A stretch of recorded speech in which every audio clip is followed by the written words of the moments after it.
Des véhicules banalisés parcourent certaines routes de France et mettent en panne des voitures et des poids lourds. Ces voitures sont équipées de scanners de fréquences qui émettent des ondes qui coupent un moteur, et impossible de redémarrer après cette attaque EMP.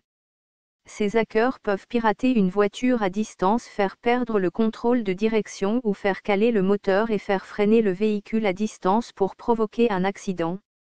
Cette pratique a cours sur certains tronçons où des garages ont le monopole.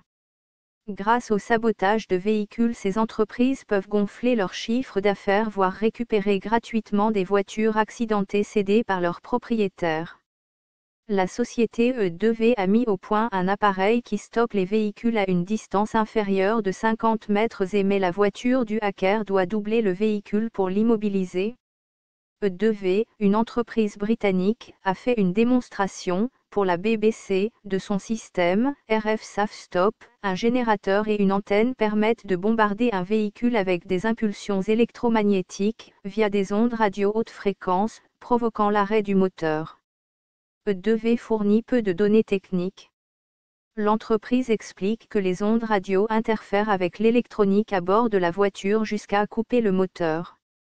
Selon la BBC, les témoins sur le tableau de bord se sont mis à clignoter et le moteur s'est coupé jusqu'à un arrêt du véhicule en douceur. La sécurité en question. Dans la démo, la voiture et une moto roulaient à faible vitesse, à 24 km/h. On ne sait pas ce que l'expérience donnerait à 160 km/h. Selon The Engineer, le Canon a une portée de 50 mètres. À 350 kg, il peut être embarqué sur un véhicule mobile et opéré sur batterie.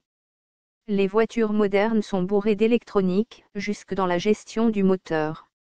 E2V reconnaît que son système n'arrêterait sans doute pas un Land Rover de 1960. Certains experts estiment également que le freinage assisté pourrait être perturbé, ce qui rendrait l'arrêt périlleux. Malgré tout, la police et l'armée ont déjà fait part de leur intérêt pour des technologies similaires, notamment pour arrêter des bateaux ainsi que des véhicules piégés, par exemple en Afghanistan. La firme Boeing aussi développe son propre système basé sur un canon EMP à micro-ondes. Lors d'une démonstration, les drones Flanker et Tempest ont été détectés, suivis et détruits. L'objectif de ce test était d'engager de véritables cibles avec un système à énergie dirigée déployable, d'attaquer plus d'un type de menace, d'engager plusieurs menaces simultanément et de les tuer à des distances opérationnelles. Le système Phaser a activé et abattu deux types de cibles. Actionné par un générateur diesel, Phaser peut diriger une brève secousse d'énergie micro-ondes en direction des drones entrants. L'énergie alimente les systèmes de contrôle, arrête leur moteur et fait tomber les drones. Raytheon a d'abord révélé le projet lors d'une table ronde à Washington. Il s'est vanté de son efficacité contre les essaims de drones sur une vaste zone, de bloquer les voitures et les véhicules. Contrairement au laser, ces types d'armes HPM peuvent perturber ou détruire des appareils électroniques sur une vaste zone. Raytheon affirme avoir déjà réduit de moitié la charge utile de Phaser depuis l'expérience, en 2013, et qu'il est en mesure de fournir un système opérationnel avec 18 mois d'octroi d'un contrat et de construire 5 à 10 unités chaque année sur son site d'Albuquerque. Depuis des années, des scientifiques tentent de créer une telle arme dans le cadre de champs, ou du projet de missile avancé à micro-ondes de haute contre-électronique.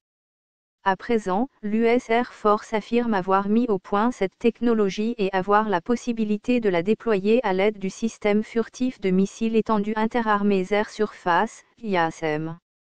Il est à craindre qu'une attaque bien ciblée puisse mettre en panne plusieurs centrales électriques. Cette technologie marque une nouvelle ère dans la guerre moderne, a déclaré Kate Coleman, responsable du programme champ pour Boeing Phantom Works. Dans un avenir proche, cette technologie pourrait être utilisée pour rendre inutilisables les systèmes électroniques et ordinateurs d'un ennemi avant même l'arrivée des premiers soldats ou avions.